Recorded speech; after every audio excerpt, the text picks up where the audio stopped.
My life's like a soundtrack. I wrote to the beat. Hey, it's Thunder Walker with the Thunder Walker Experience, and I am still in Georgia at the Smoke Currency Tour. Stuck.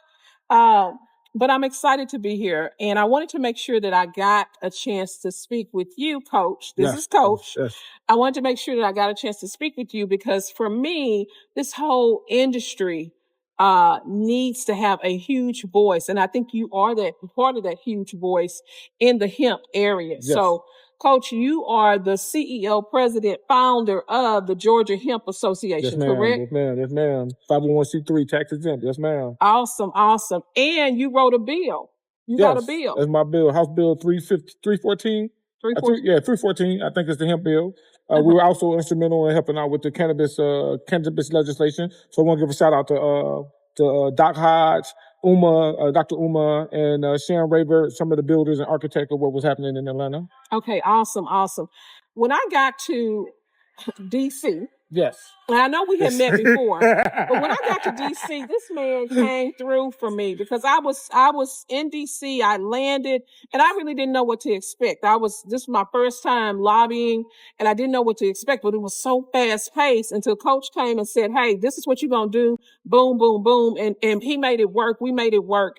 And it was a great experience. Man, don't believe that, man. They had me holding bags, man, pulling bags. That's how. Hey, I was they serving at first. That's how they got to know me, man. You know what I'm saying? But nah. Just just being a gentleman thing, helping Stormy out. I mean, helping Thunder out. But the best thing about it was actually getting to know you on a one-on-one and getting to know your personality and who you were and your brand. Mm-hmm. It was totally life-changing for me to get to know who you are and to help you in everything that you're trying to do, most definitely. Thank you so much for that, because it really was. It was important to me to be able to learn and understand and not mess up in such a big space and on such a big screen. And I just really appreciate you for doing that. Fast forward to the Smoke Currency Tour, and I reached out to Coach and I said, "Hey, I'm going to be there." And without any hesitation, he was like, "Okay, come on. I'm going to meet you, introduce you to different people, and show you the groundwork of Georgia." And this is an amazing groundwork, right? Yes, it is. It is. A lot of people don't know a lot about Georgia.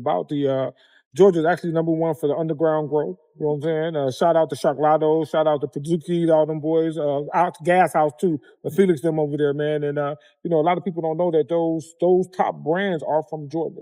Right, right. And they're all over the United States. Really globally. Mm-hmm. I was told, just to be honest, when a strain is about to drop somewhere else, it drops here in Atlanta first. Oh, we got that. It's an old saying back in the day. Do you remember the rapper weed? The rapper weed. We got that rapper weed. That was that. If y'all real familiar, that's Irene. You know what I'm saying? So that was when Atlanta was really start getting known for that gas, or what we call that Zaza. That's you know what I'm saying? The first round of Zaza. But then, like you said, we got Lil Baby embracing Sharklado them. We got with Jada Kiss, all them boys is embracing them because the young kids are doing it way better than what we were doing it back in the day. And so when you really get into the genetics and understanding, you know what I'm saying, shout out to compound genetics. But when you start getting into that and you understand the game, you get more respect to what's really going on and how these guys are pushing it. Because again, I ain't never paid $125 for a 3.5. Mm-hmm. You know what I'm saying? So these people are getting that on the street. So they're creating a different dynamic in the market that we know as the what we call the cash crop industry. For the Smoke Currency Tour, we definitely look at legacy to legal. We look at the black market, we look at the legal market, and we try to compare and see how we can actually make different type of synergies. We don't actually shadow ban them because we understand that they are the ones that held up the genetics and kept this whole plan alive when everybody else was sitting in the boardroom trying to figure out what in the hell they were going to do, twiddling their thumbs while people were sitting in prison and still are. Yes. And so we need to make sure that we have these types of conversations. So tell me this. What's up, when you look at Georgia compared to other states, because you've been everywhere, what makes this state still flow? But to me, the licensing and everything else, they just came up with 4 licenses. And shout out to them. But Fiddle, Botanical LLC, Paul, them and y'all group, I ain't gonna name y'all name it. I'm gonna say Miss Lisa, Dr. Lisa Pickney from True Leaf. All them, they gotta go on. Yes. So they got 4 licenses out, but there is a huge network here of legacy growers. How does Georgia plan on helping those legacy growers if they decide to move into the legal space? Does Well, Georgia have a plan? no, we don't. We don't. But let me tell you something real talk. You got Safita them working with Redman, and they doing that legacy. As a matter of fact, I think you were saying that you were dealing with the legacy growers, and I know Grandson and all them they're doing something because we gotta understand if we first of all we don't allow them to get in the market, they're gonna murk us on the underground because again they charge them 125 for a 3.5 and they getting it. Because they So got good stuff. and But go ahead. respect because they're genetic, and you got to remember. And I hate to say this like this, and I'm gonna put some of the dispensaries on blast. Like truly, even though you got weird Khalif, we know your genetics. So your genetics that you're selling is mid. So if all you got is mid, there's no way that you can put somebody's name on it, but you're still selling the mid, which ain't gonna work because people won't.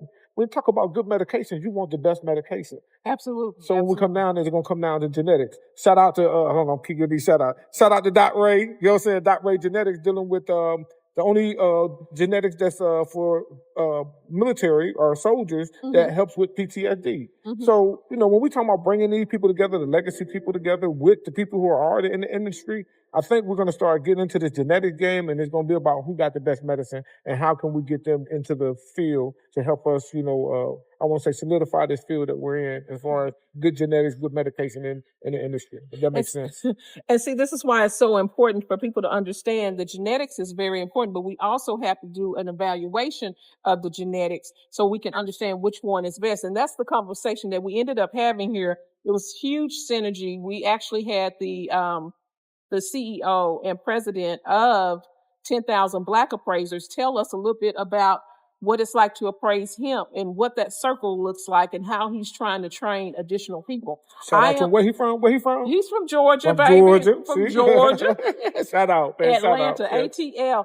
And I have been always trying to push this agenda so we can understand what it means about the genetics. So when we start talking about popping seeds, when we start talking about understanding the hemp plant versus the cannabis plant, it's one plant and you have to educate people on what's going on. So you're right.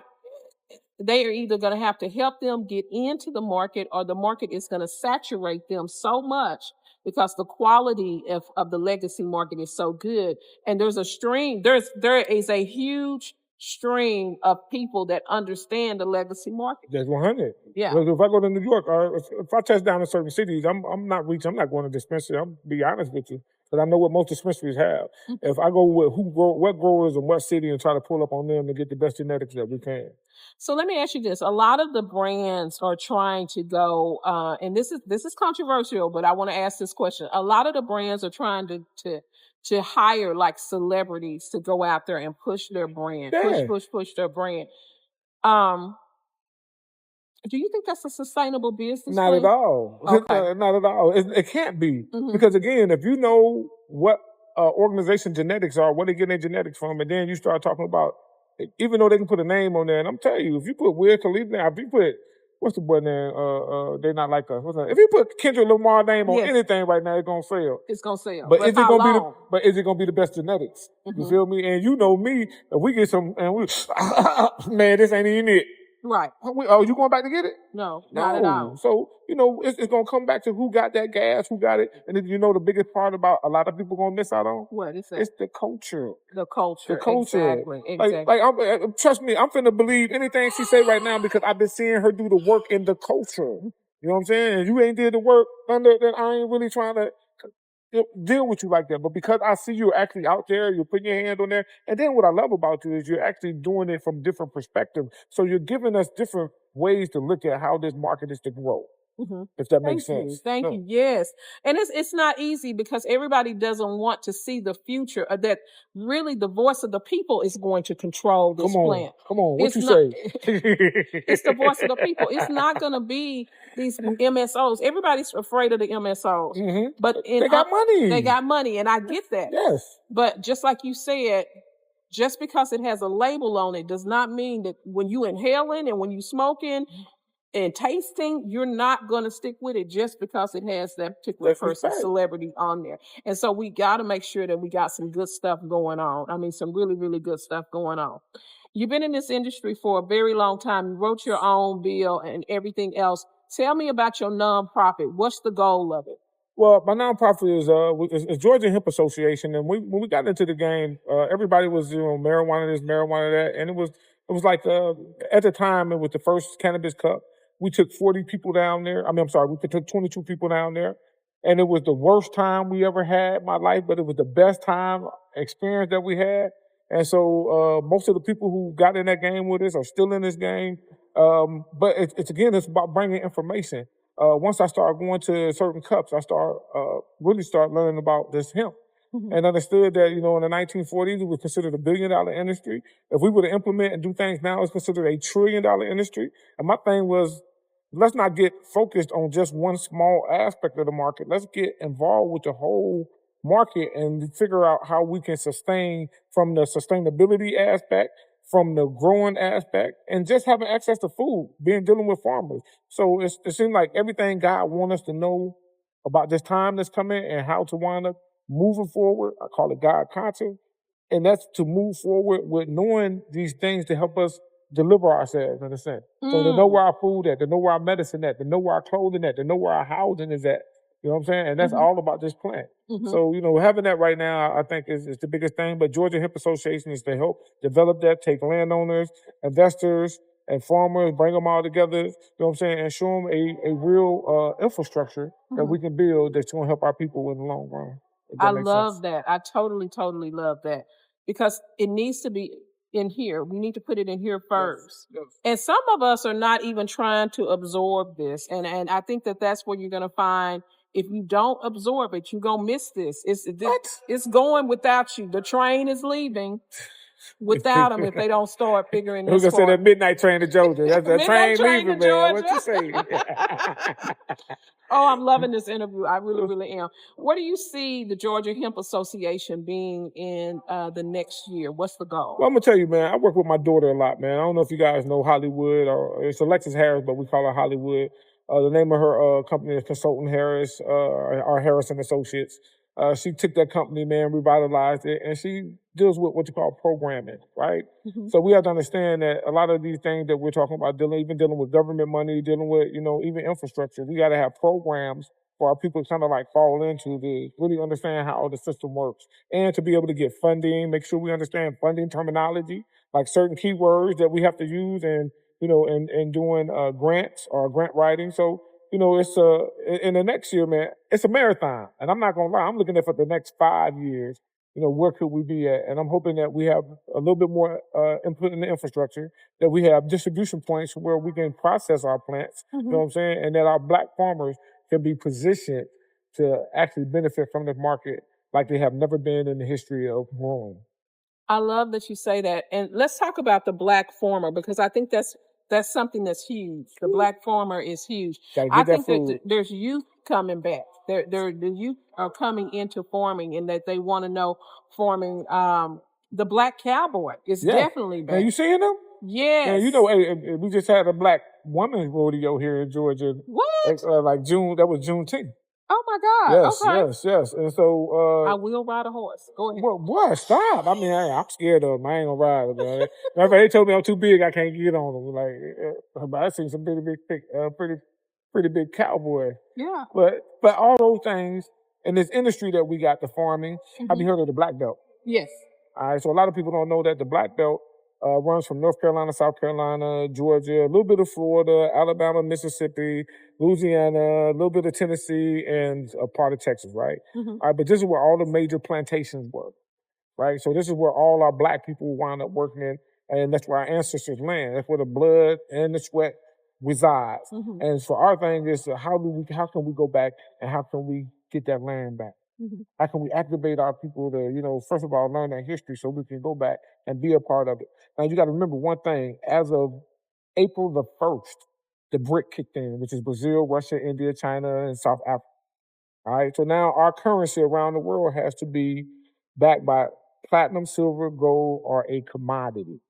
All right. So the commodity hemp cannabis, Listen, y'all. we actually made $24 billion last year. Out of that, hemp made 80% of that. Mm-hmm. All right. Not marijuana, hemp, because you have more distribution, you got more vape shop, more smoke shop, you got more things where they're distributing the flower. So even though our black people didn't get in on the marijuana side, we were able to get in on what we call the vape retail side, right? But now you got the cannabis industry enfolding on itself because you got, big boy companies going after the hemp companies now, that's cannibalism in a sense. You know what I'm saying? And most doctors are going to tell you you need a hemp regimen before you even start taking, boosting up your endocannabinoid system. That you should have some type of hemp regimen. So it goes hand in hand. Right. So I think it's how are people going to come together and work. So I've been trying to get MSOs, I've been trying to get vape shops to come in and let's not talk about getting rid of the delta that are synthetic, but how about regulating it so we can have one plant that is regulated to where we know what's in it, we know where it's coming from and how they're going. Absolutely. And if we can get that, we can keep that because again, if it took 80% of the market, why would we want to wind up pressuring our people and they didn't need any type of licenses? They didn't need, as far as marijuana license, and they got to be compliant and they're getting hit with taxes. And so, but it is growth in there. It just other people getting scared because they're not getting that loan. I like that. It's definitely a concept that people need to reach out and get a deep understanding of it. So tell me, with the Georgia Hemp Association, correct? Yes. How can people find you? You can go to www.georgiahempassociation.org. You can catch up with me with Coach 69 Smoke. That's Instagram, and that's also a Gmail account if you want to hit me on the personal. You know what I'm saying? But again, if you come to Georgia, man, just reach out and, as long as you're about building, you know what I'm saying, you get all my attention. But if you get somebody come in, cause we get tired of these users, people coming out talking about revolt and, you know what I'm saying, all y'all doing all this stuff, but then what y'all doing in our community? You know what I'm saying? Like the other day, I just tell you, and this is real talk, guys. And that's why I appreciate when you and JW came in, man. Y'all came in with love. One thing I did made me say, since I was reciprocating love from you guys, instead of going to an event, which shout out to Camille Harris, I apologize, but I wound up going to a new era, which is that they had a chapter in Detroit, chapter in Chicago, chapter, the Atlanta chapter. But the young man that was the president down here, I used to mentor him when he was young. You know what I'm saying? And at the time, they were robbing folk, laying folk down for real. I'm talking about, you know what I'm saying? It just happened through this plant. I knew the guy who was funding them, but he just happened to be a weed man, and he allowed me to come around them. And with that, it kind of changed the mentality of things. So now he's one of the biggest members, I'm going to say one of the strongest members down here in Atlanta as far as going door to door, giving out people food, handing out food, doing it for the real. You got to remember, United Way, man, 80% of their money going towards, the administration. Whereas you got people who are actually doing the work and they ain't actually for nothing. And those are people that I feel like we should be supporting. So my day, inspired by you, was to get out and go hand out food yesterday, man. And it wound up being a great day, man. I had a great day. And it's my birthday tomorrow, man. Happy birthday. And then I'm getting Shout out. interviewed today in the big Embassy Suite, man. Balling out. Hey, we stuck, y'all. No. Don't let the malware get you now. Right. Man, oh my goodness. So let me just finish off this. You know where to find him. We are also both part of Minorities for Medical Marijuana. Give out the raw. Shout out to raw. Because we're going to rock it, man. We're going to rock it. Yes. It is so important for you to get involved, to know where you want to be in this industry right now. Yes. And you don't have to touch cannabis. You don't have to touch hemp. So just bring your current skills. Respect. I'm telling you, what my daughter called that? What? She called it cross parallel shifting. Like you're coming from whatever market says, if you're a lawyer, you're cross paralleling what you're doing here. You can be a cannabis individual here in this market. Absolutely. So you're a nurse, you can actually be a cannabis nurse. If you're an accountant, you can be in a cannabis accountant. So it's bringing everybody in. We just got to wind up familiarizing ourselves with what we do and wind up pushing towards the plant. Absolutely. So this is Thunder Walker with the Thunder Walker Experience in the Smoke Currency Tour. And Georgia's about to shut it down, okay? Because we are having so much fun. And of course, tomorrow is Coach's my birthday. birthday.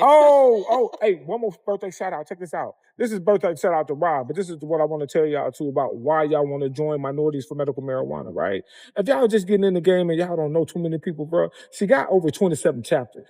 right? And everybody is putting in as far as what they have efforts or what they have, the resources, what it is, as far as getting to know the people. Most of the people already did the work. So when you get in here and you got connections that automatically put you right in with people just from volunteering to be a part of, what my girl been doing. And I'm gonna tell you the reason I mess with her, because she the one been doing the work. I don't care. When you talk about all these people doing their DIE or DYI, whatever it is, diversity and inclusion, whatever it is, all that, Ron do the work. Exactly. So with her doing the work, that's how I teamed up with. I'm sitting right here with my homie right here because we were there doing the work in DC, together. And I know she's doing the work. So again, if y'all about being part of the mission and want to help out, it's free to be a member, and then start advocating, man. Start being a part of the functions that are going on, and I guarantee you'll meet a lot of people quicker than you would trying to do it by yourself. Absolutely, That and makes sense. you will find your bliss, because I'm gonna be honest with you. We make it look easy, but it ain't easy. Man, come on. And so it's a marathon. right, it's a marathon. So you need support with people that are really, truly genuine in this industry. That's real. That is 100% Thunder. Absolutely. I'm Thunder Walker with the Georgia Smoke Currency Tour, and once again, it's all about the smoke and where the money's going. Talk to you later. Let's smoke a blunt now. Just playing.